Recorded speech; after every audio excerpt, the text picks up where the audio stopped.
जय हिंद बच्चों। मैथ अड्डा 16 पे आप सभी बच्चों का स्वागत है। बच्चों आज हम कक्षा 10 की प्रश्नावली 1.1 के बारे में अध्ययन करेंगे। तो बच्चों प्रश्नावली को स्टार्ट करने से पहले आप सभी से निवेदन है कि आप मैथ अड्डा 16 के चैनल को सभी बच्चे सब्सक्राइबर कर लेंगे, शेयर करेंगे, लाइक करेंगे, कमेंट करेंगे। जो बेल आइकन वाला घंटा है उसे अवश्य प्रेस कर लेना बच्चों, ताकि आने वाला नोटिफिकेशन सबसे पहले बच्चों आप प्राप्त कर सके और क्लास का आनंद उठा सके। तो चलो बच्चों अब क्लास को स्टार्ट करते हैं। तो देखिए क्वेश्चन नंबर 3, क्योंकि बच्चों हमने क्वेश्चन नंबर 2 तक के तो क्या पिछले वीडियो में कर लिए थे। जो वीडियो आपने देखा होगा तो आपको अच्छे से समझ में आया भी होगा। तो बच्चों चलो अब तीसरा क्वेश्चन करते हैं। तो ध्यान से पढ़ना है। अभाज्य गुणनखंड विधि द्वारा निम्नलिखित पूर्णांकों के एचसीएफ और एलसीएम ज्ञात कीजिए। आपको पूर्णांक दिए गए हैं, मतलब पूर्णांक संख्या दी गई है, उनके हमें क्या बताना है, एचसीएफ और एलसीएम बताना है। जो मैंने आपको पिछले वीडियो में अच्छे से सिखा दिया कि एचसीएफ और एलसीएम कैसे निकालते हैं। तो चलो बच्चों अब इसको देखिए। तो यहां से सबसे पहले क्या करेंगे, हम पहले 12 का निकाल लो, फिर 15 का और फिर 21 का। तो यहां से फिर सबसे पहले हम 12 का क्या करेंगे, अभाज्य गुणनखंड करेंगे। तो कीजिए 12 में अगर 2 का भाग लगाओगे तो कितनी बार जाएगा, 6 बार। फिर 2 का भाग लगाओगे 6 में तो जाएगा 3 बार। 3 का भाग लगाओगे 3 में तो जाएगा 1 बार। ठीक है। उसके बाद में यहाँ इधर किस में लगाओगे आप, 15 में। 15 में 2 का भाग तो जाता नहीं, किसका जाएगा, 3 का। तो 3 पंजो 15 और फिर 5 का लगाओगे, 5 एकम 5। अब लगाओ इस वाले में कितने का, तो 7 में 21 में किस में जाता है, किसका जाता है, 3 का जाता है। तो ये हो गया 3 7 21। अब 7 का लगाओ तो कितना आएगा, 7 एकम 7। इसका मतलब आपको केवल अभाज्य गुणनखंड अभाज्य संख्या से निकलेंगे, ये मैंने आपको पहले बता दिया था। तो अब देखिए यहां से आपके पास क्या निकल के आया है, 12 के अभाज्य गुणनखंड कितने आपके पास, 2 गुणा 2 गुणा 3। फिर आपके पास 15 के अभाज्य गुणनखंड कितने हैं, 3 गुणा 5। फिर 21 के कितने हैं, तो आपके पास 3 गुणा 7। तो सबसे पहले आपको क्या निकालना है, एचसीएफ। तो एचसीएफ निकालोगे तो एचसीएफ में मैंने कैसे बताया था आपको कि कॉमन संख्या लेनी है। इन सभी में क्या होनी चाहिए, कॉमन होनी चाहिए। तो देखो यहां से क्या है, 2 इसमें है लेकिन इसमें नहीं है, इसमें भी नहीं है। 3 देखो इसमें भी है, इसमें भी है और इसमें भी है। तो इसका मतलब आप कितना आ जाएगा, 3 आ गया। अब देखो 5 है, एक में ही है, दूसरे में दोनों में नहीं है। 7 इसमें है, इन दोनों में नहीं है। इसका मतलब आपका एलसीएम कितना हो जाएगा, 3। अब निकालना एलसीएम। तो एलसीएम निकालोगे तो एलसीएम में क्या कहा था बच्चों आपको, सबसे ज्यादा अंक आने वाला, जो सबसे ज्यादा अधिक जोड़ा आ रहा है उसको पहले लेना है। देखो जोड़ा कौन सा सबसे ज्यादा है, 2 का। तो यहां आ रहा है 2 गुणा 2। उसके बाद में सभी एक एक बारी है, इसमें भी 3 एक बार है, 3 इसमें भी एक बार है, इसमें एक बार। तो सभी को उठा लो, फिर 3 एक बार है, 5 भी एक बार है और 7 भी एक बार है। बस यही करना था। अब 7 कितना हो गया, 35। 7 पंजे 35, 35 दूनी 70। 70 और 70 को करोगे आप कितने से गुणा, 2 से। तो 70 को करोगे तो 140, 140 को गुणा कर लो किससे, 3 से। तो क्या 14 14 42। तो कितना आ गया, 420। तो यहां से आपका एलसीएम कितना आएगा, इन सभी को गुणा करोगे तो आएगा 420। तो इसका मतलब एलसीएम कितना आ गया आपका, 3। एलसीएम कितना आ गया, 420। ये था आपका। अब इधर देखो दूसरा वाला, दूसरा देखोगे तो ये दूसरा वाला देखिए आप, यहां पे आपको किसका निकालना, 17 का, इधर 23 का और इधर 29 का। तो बच्चों आप जानते हो कि 17 खुद क्या है, कि अभाज्य संख्या है। तो इसमें 17 में खुद का ही भाग जाएगा, 17 एकम 17। 23 भी क्या है, एक अभाज्य संख्या है। तो 23 में अगर भाग लगाओ तो 23 में 23 का ही भाग जाएगा, कितनी बार, एक बार। ठीक है, 23 एकम 23 हो गया।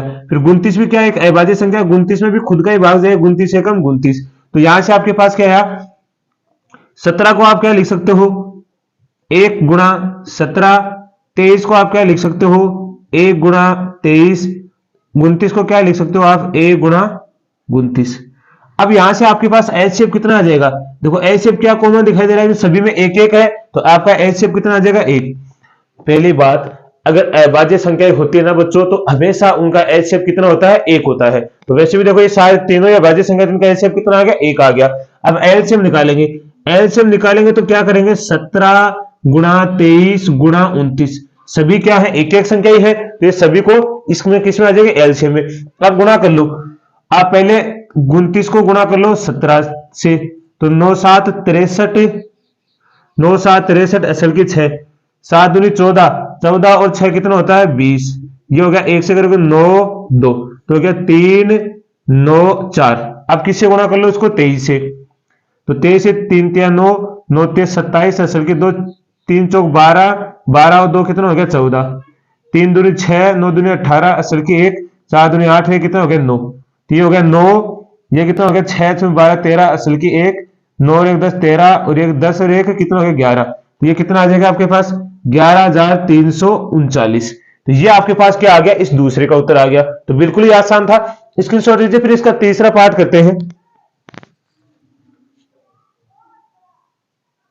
अगला देखिए बच्चों, इसका तीसरा पार्ट क्या है ये वाला। तीसरे में क्या दे रखा आपको, ये दे रखा 8, या 8 का निकालना आपको, इधर 9 का निकालना है बाजू गुणनखंड, इधर 25 का। अब देख लो, इधर 2 का भाग लगाओगे 8 में 4 बच जाएगा, फिर 2 का लगाओगे 2 बच जाएगा, फिर 2 का लगाओगे कितनी बच जाएगा 1 बार, 3 में लगाओगे तो 3 3 9, 3 का लगाओगे तो 1 बार, 5 का ही जाएगा 25 में, 50 25 5 एकम 5। तो यहां से आपके पास क्या आ गया, 8 का आपके पास आ गया 2 गुणा 2 गुणा 2, फिर आपके पास 9 का कितना आ गया 3 गुणा 3, फिर आपके पास 25 का कितना आ गया 5 गुणा 5। सबसे पहले आप क्या निकालोगे, एलसीएफ, एचसीएफ निकाल लो। अब एचसीएफ देखो, इसमें कोई भी संख्या कॉमन नहीं है, इसका मतलब इसका एचसीएफ कितना आएगा 1, कॉमन संख्या ही नहीं है तो इसका मतलब एलसीएफ कितना होगा 1 होगा। एलसीएम निकालना है, तो एलसीएम निकालोगे तो सभी के बच्चों सबसे पहले वो उठाना। अब देखो सभी एक के, इनके कितने जोड़े हैं, 2 के सबसे ज्यादा है, तो इसको पहले उठाओ 2 गुणा 2, ये 3 बार आ गया। उसके बाद में 3 के हैं तो 3 के उठाओ, फिर किसके हैं 5 के, तो 5 के, क्योंकि सभी देखो जोड़े के रूप में है, जोड़े के रूप में तो इसको जोड़े के रूप में लेके जाना है, एक एक तो नहीं है। अब इसमें भी 2 है, इसमें भी 2 है और इसमें 3 है, तो पहले इस 3 वाले को उठाएंगे, फिर 2 2 वाले को उठाएंगे पहले। अब ये हो गया 25, पहले 25 होगा 50 25, 25 को इससे गुणा कर लो, 25 चौके 25 दूनी 50, 50 दूनी 100, 100 दूनी 200, 200 को 9 से गुणा करोगे तो कितना हो जाएगा बच्चों 1800। तो आपका एलसीएम कितना आ गया 1800 आ जाएगा, कितना आ जाएगा 1800। तो ये आपका क्या था, उत्तर था। बिल्कुल आपसे इसमें समझ में आया होगा आपको। अगला क्वेश्चन करते हैं, तो तब तक आप इसका स्क्रीनशॉट लीजिए, फिर अगला क्वेश्चन करते हैं। अगला क्वेश्चन देखिए बच्चों, क्वेश्चन नंबर 4, बिल्कुल ही आसान क्वेश्चन है। देखिए क्या दे रखा है, एचसीएफ 300, इन संख्या का एचसीएफ कितना दे रखा है आपको 9, कितना दे रखा 9, 306 और 657 का एचसीएफ कितना दे रखा है आपको 9 दिया है। तो एलसीएम ज्ञात कीजिए। क्या ज्ञात करना है, यहाँ पे हमें एलसीएम निकालना है, एचसीएफ आपको दे रखा है। तो ये जो दे रखा है ना, एलसीएम बराबर कोष्टक में 306 अल्पविराम 657 बराबर कितना 9, ये इसका मतलब ये आपका क्या है एचसीएफ है। देखो एचसीएफ के बराबर है ना, तो आपको क्या निकाल के देना है एलसीएफ। तो इसके लिए मैंने आपको एक सूत्र बताया था बच्चों, याद होगा आपको, दो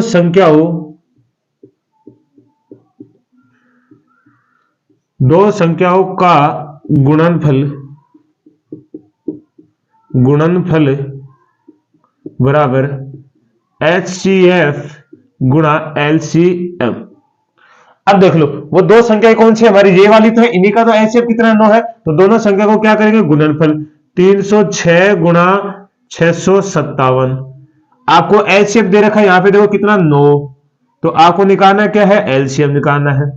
ठीक है, अब ये 9 इधर गुणा में, इसमें इधर किसमें आ जाएगा भाग में, तो ये आ गया एलसीएम बराबर 306 गुणा 657 बटे में क्या आएगा 9। अब आप किसी को भी काट लो, इन दोनों में किसी एक को काट लो, क्योंकि एक ही कटेगा इससे 9 से, इसको काटते हैं इससे, 9 7 63, कितना बच गया 2 और 9 3 27। तो आपके पास कितना आएगा 306 गुणा 73। अब 306 को 73 से गुणा कर लो, 306 को आप गुणा करोगे 73 से, तो 3 6 18 असल की 1। अब 3 को 0 से गुणा करो, 0 जगह असल की कितनी आ जाएगी 1, 3 3 9, इधर से आएगा 7 6 42 असल की 4। अब 7 को 0 से गुणा, 0 जगह असल की कितनी आ जाएगी 4, 7 3 21। तो यहां से क्या आएगा 8 3 9 और 3 कितना होता है 13 असल की 1 2 2। तो कितना आ गया आपके पास 22,338। तो आपका एलसीएम कितना आ जाएगा 22,338। ये आपका उत्तर है इस क्वेश्चन का, बहुत ही छोटा था। ठीक है, तो अच्छे से समझ में आया होगा आपको, स्क्रीनशॉट लीजिए, फिर अगला क्वेश्चन करते हैं।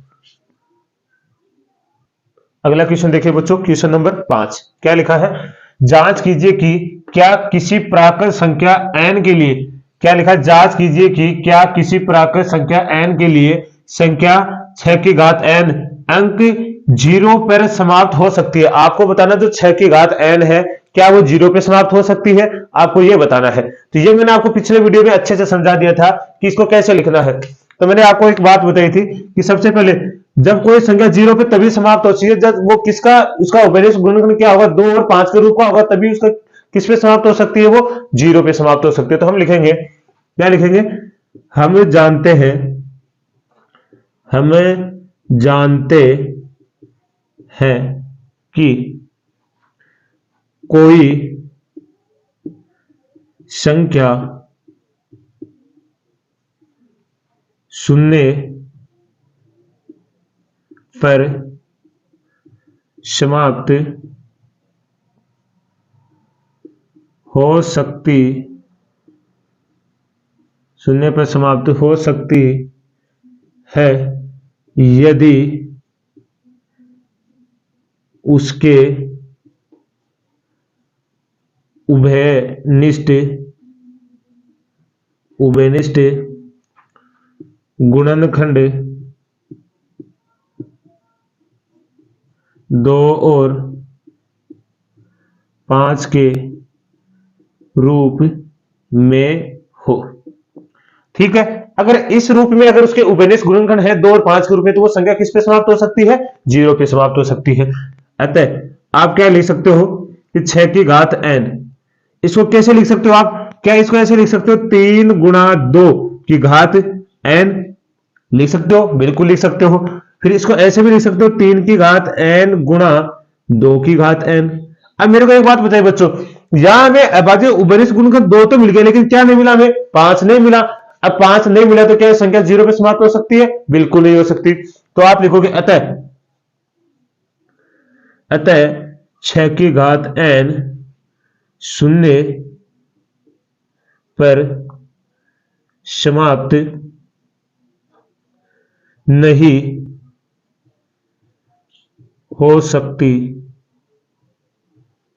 नहीं हो सकती है, क्योंकि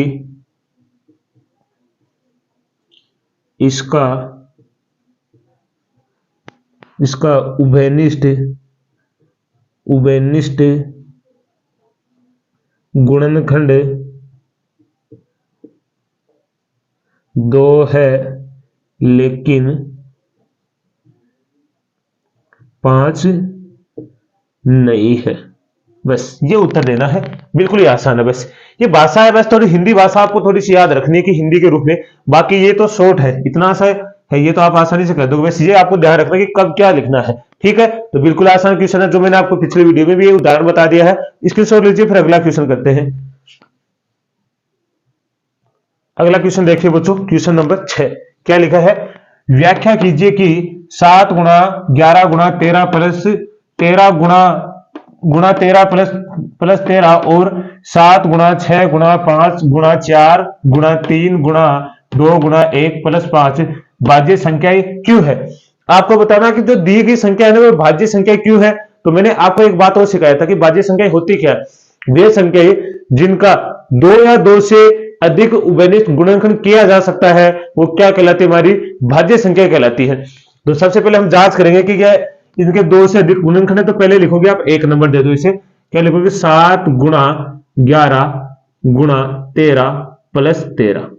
इस वाले को दूसरा नंबर दे दो आप, 2 नंबर दे दो 7 गुणा 6 गुणा 5 गुणा 4 गुणा 3 गुणा 2 गुणा 1 प्लस के 5। अब इसको 2 भागों में बांट लेते हैं हम, क्योंकि अब अलग अलग बताना है हमें। तो यह देखिए, सबसे पहले यह बताएंगे कि यह भाज्य संख्या क्यों है, इसने पूछा है। तो आप देखिए बच्चों, ये 2 पद बने हुए, एक तो यहां तक और एक ये वाला। ठीक है, यहां देखिए आपको इस पद में क्या कॉमन दिखाई दे रहा है, 13 कॉमन दिखाई दे रहा है। अब 13 जैसे आप निकालोगे तो कॉमन संख्या का मतलब वहां उसमें भाग लगा दीजिए। तो देखो 13 से ये 13 कट गया, तो यहां तो क्या बचा 7 गुणा 11 प्लस इधर क्या बचा 13 से 13 कट गया, तो यहां बच गया 1। तो यहां से आप क्या लिख सकते हो 13 गुणा मतलब कोष्टक या 77, 11 को 7 से गुणा करोगे 77 प्लस 1, तो यहां से आपके पास आएगा 13 गुणा 78। तो देखो क्या इसके 2 गुणनखंड बन सकते हैं ना, 2 गुणनखंड है इसके। मैंने क्या कहा 2 या 2 से अधिक, जिसके कम से कम कितने गुणनखंड होने चाहिए, 2 होने चाहिए, या 2 से अधिक हो तो भी चलेगा। 2 से अधिक होगा तो कहना ही क्या है, अगर 2 से कम नहीं होना चाहिए। अगर 2 गुणनखंड है तो वो 100% क्या है, भाज्य संख्या है। तो हम लिखेंगे अतः अतः यह भाज्य संख्याएं हैं क्योंकि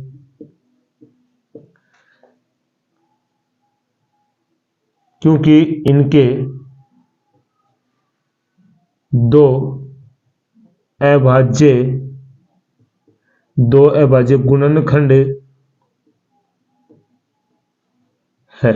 दो से अधिक भी हो सकते हैं। देखो इस 78 अगर 13 तो ये और टूटेगा, और तोड़ेंगे तो और बढ़ जाएगा ये। तो इसका मतलब हमें तो दो ही दिखाना, हमें तो यहां तक ही देखना कि कम से कम दो गुणनखंड होने चाहिए, भाज्य गुणनखंड। तो दो तो है, इसलिए ये क्या है, एक भाज्य संख्या है। इस वाले का देखो, इसमें दो पद बह रहे, एक तो देखो यहां तक और एक ये रहा, इसमें 5 कॉमन दिखाई दे रहा आपको। 5 लोगे तो यहाँ भी 5 का भाग और यहाँ भी, तो इस 5 से 5 कट गया, तो यहाँ क्या बचा, 7 गुणा 6 गुणा 4 गुणा 3 गुणा 2 गुणा 1, और 5 में 5 का भाग लोगे तो कितनी हो जाएगा, 1 बार। अब देख लो, तो यहां से क्या आएगा आपके पास, 5 गुणा कोष्टक गुणा कर लो पहले सबसे, यहां से 2 को 1 से करो 2, 3 दूनी 6, 6 चौक 24, 6 हो गया, 3 दूनी 6 हो गया, 6 को 4 से 6 चौक 24, और ये हो गया 7 छुको 42, 42 को 24 से गुणा कर लो पहले, तो यहां से 8 16 4 8, तो ये कितना हो गया, 8 10 के शून्य चल की 1 9 और 1 10, तो ये हो गया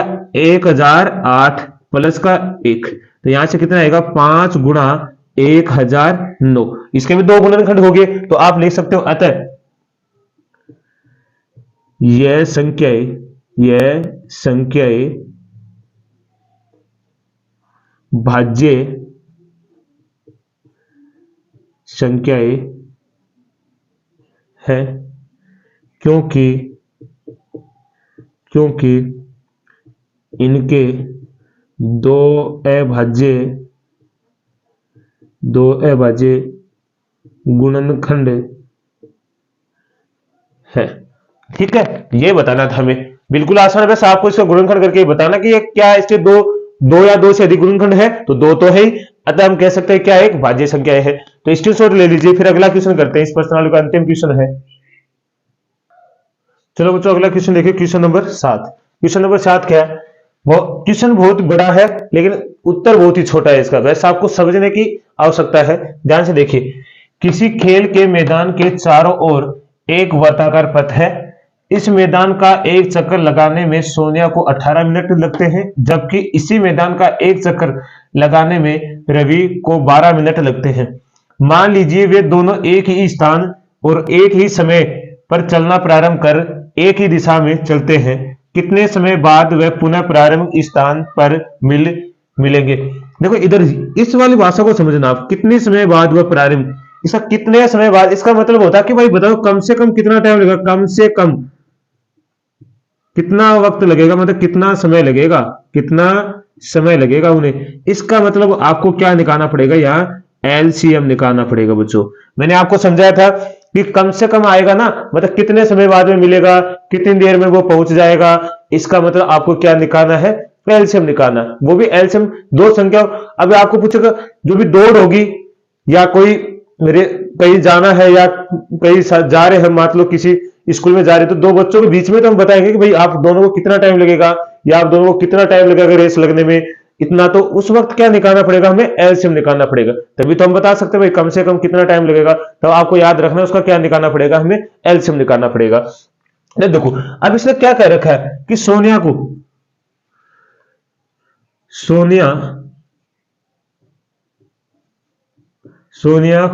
को एक